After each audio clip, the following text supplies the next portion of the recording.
Lioka toko fahaenina ambin'ny folo.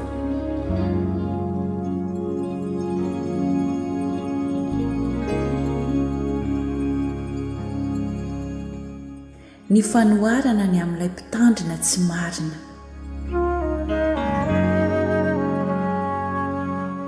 Ary io koa Jesosy tamin'ny mpianatra. Nisy olona manan-karena anankiray, nanana mpitandrina ny fananany. Ary ilehiny dia nampangain'olona taminy fa mandany ny fananany. Ary nampaka azy izy ka nanao taminy hoe: ahoana izao fandrenesako anao izao? Mamoaha amin'ny fitandremanao ny fananako, fa tsy mahazo mitandrina ny fananako intsony ianao.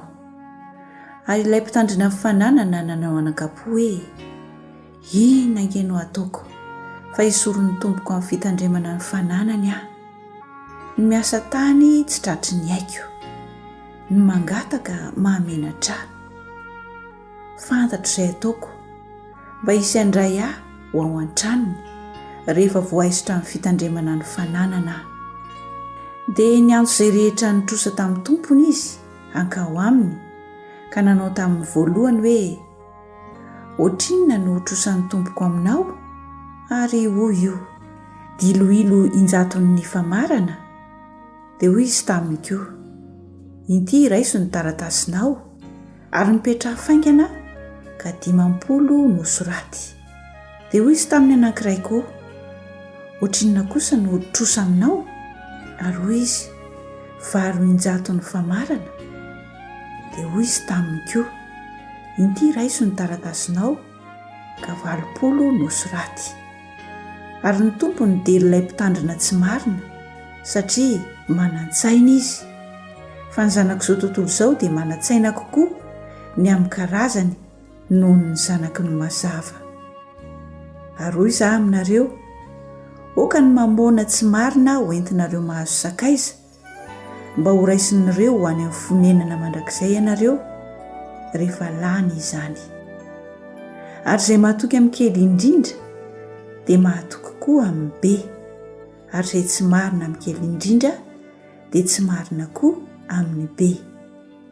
Koa raha tsy mahatoky amin'ny mamona tsy marina ianareo, iza no atoky ianareo ny amin'ny tena harena? Ary raha tsy mahatoky ny amin'izay olona ianareo, iza no hanome ianareo izay ianareo? Tsy misy mpanompo mahay manompo tompo roa, fa ny anankiray ho alany ary ny anankiray ho tiany, ary ny anankiray ho mbany ary ny anankiray ho amavony. Tsy mahay manompo an'Andriamanitra sy mamona ianareo.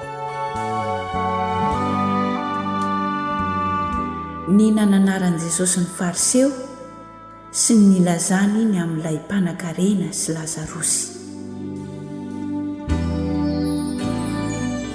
Ary ny fariseo izay fatra-pitia vola raha nandre izany rehetra izany dia naneso an'i Jesosy. Ary hoy Jesosy taminy: ianareo dia mpanamary tena eo anatrehan'ny olona, nefa Andriamanitra mahalala ny fonareo. Fa izay zavatra heverin'ny olona ho ambony dia fahavetavetana eo anatrehan'Andriamanitra.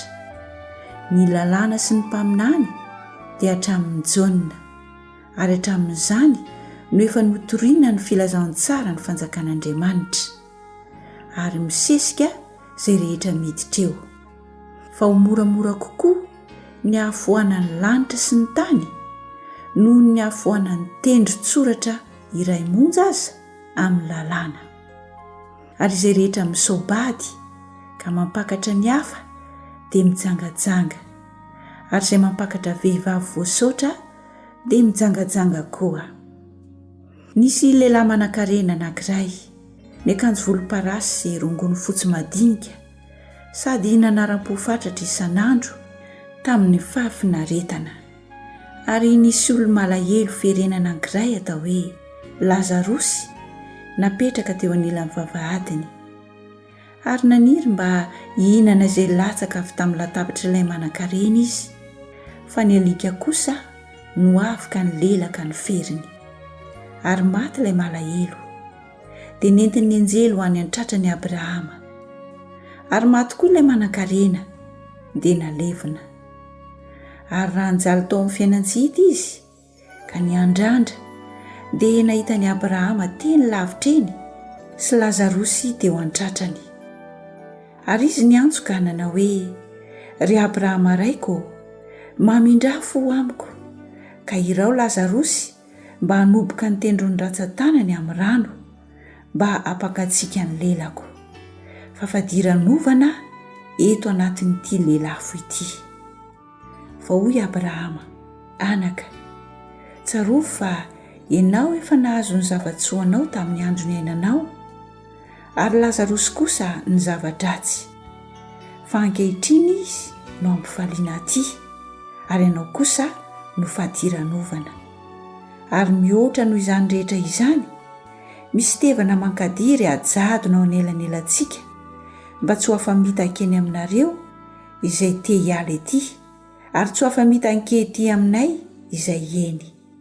Dia hoy izy, mangataka aminao ariary raiko mba irao Lazarosy hankany amin'ny tranony raiko, fa manana rahalahy 5 aho mba hilaza tsara aminy, fandrao mba ho tonga aty amin'ity fijaliana ity koa izy.